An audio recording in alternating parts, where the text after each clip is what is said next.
ఉప్పల్ స్టేడియంలో cricket match ఎలా చూడాలి, అసలు క్రికెట్ మ్యాచ్కి పోతే అసలు ఏమేమి తీసుకోవచ్చు, ఏమేమి అలో ఉంటాయి, ఏమేమి అలో ఉండరు, ఏ సీటింగ్లో తీసుకోవాలి అండ్ బెస్ట్ ఆప్షన్స్ అయితే చెప్తా. క్లియర్ ఎండ్ వరకు అయితే వీడియో చూడండి. మెయిన్గా వచ్చేసి టికెట్స్ బుక్ చేసుకునేటప్పుడు మీరు మెయిన్గా అయితే రాజీవ్ గాంధీ ఇంటర్నేషనల్ స్టేడియం అని మెన్షన్ చేసి ఉంటుంది. అదైతే మెయిన్గా మీరైతే చూసుకోవాలి. చూసుకున్న తర్వాతనే బుక్ చేసుకోవాలి. స్క్రీనింగ్ చాలా అయితే అవుతాయి. స్క్రీనింగ్ బుక్ చేసుకుంటే మీరు లాస్ అయినట్టే. Stadium Rajiv Gandhi international stadium అని మెన్షన్ చేసి ఉంటుంది. సెకండ్ థింగ్ అనేసి స్టేడియం లోపలికి ఎంటర్ అయ్యేటప్పుడు యాక్సెసరీస్ ఏం తీసుకోవాలి, అసలు ఏం తీసుకోవద్దు అనేది క్లియర్గా చెప్తా.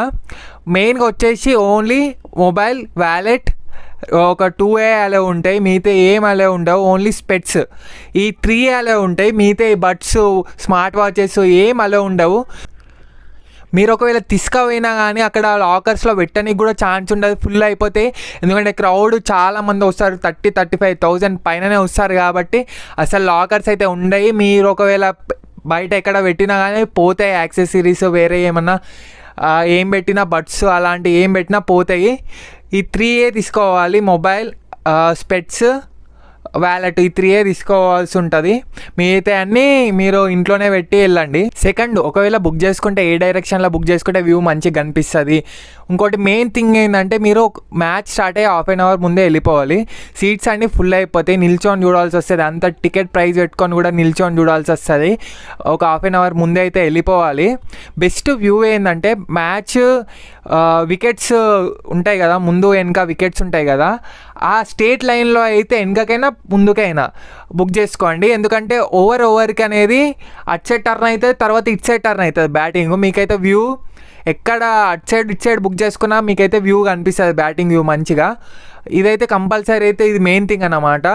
వ్యూ మంచిగా కనిపించాలనుకుంటే మ్యాచ్లో అయితే, ఎందుకంటే అంత మనీ పెట్టుకొని పోతాం మనము, మంచి డైరెక్షన్లో కనిపించకపోతే అసలు చూసినట్టే ఉండదు. ఇదైతే మెయిన్ థింగ్. ఇంకొకటి మెయిన్గా వచ్చేసి బైక్స్ అయినా కార్స్ అయినా మెయిన్గా అయితే అవాయిడ్ చేయండి. మెట్రో ఇంకా సిటీ బస్సెస్ అయితే ప్రిఫర్ చేయండి. ఎందుకంటే అసలు పార్కింగ్ అసలు తలనొప్పి, లోపల పెట్టాలన్నా బయటకు తీయాలన్నా ఫుల్ ట్రాఫిక్ జామ్ అవుతుంది. ఒక 1.5 అవర్ దాకా ట్రాఫిక్ గోల్ అయితే ఉంటుంది, అసలు చిరాకు ఉడుతుంది. మెయిన్ మెట్రోకైనా కానీ సిటీ బస్సెస్ అయినా అని ప్రిఫర్ చేయండి, బెస్ట్ ఆప్షను. ఒకవేళ నియర్ మీ ఏమైనా బైక్ పార్కింగ్ కానీ కార్ పార్కింగ్ కానీ పెట్టేసి రండి, అది బెస్ట్ ఆప్షను. అక్కడైతే పార్కింగ్ అయితే ఫుల్ అయిపోతుంది, బయటకు వెళ్ళడానికి కూడా కష్టం. మీకు మెయిన్గా వచ్చేసి ఎంఐ వర్సెస్ ఎస్ఆర్హెచ్ కానీ, ఎస్ఆర్హెచ్ వర్సెస్ సిఎస్కే కానీ అట్లా పెద్ద పెద్ద టీములతో ఉన్నప్పుడు అయితే మీకు అసలు టికెట్లు దొరికాయి. మెయిన్గా కొన్ని వేరే టీమ్స్కి అయితే ఈజీగా దొరుకుతాయి, కానీ ఈ టీమ్స్కి అయితే అస్సలు దొరికాయి. ఆర్సీబీ లాంటి టీమ్స్కి అయితే అస్సలు దొరికాయి. వేరే టీమ్స్కి దొరికే ఛాన్స్ ఉంటుంది, కానీ ఇలాంటి టీంకి అయితే అస్సలు దొరికాయి. ఇన్ఫర్మేషన్ నచ్చినట్లయితే సబ్స్క్రైబ్, లైక్ చేసి మన ఛానల్ అయితే సపోర్ట్ చేయండి. మోర్ వీడియోస్ ఇట్లనే చేద్దాం, వ్లాగ్స్.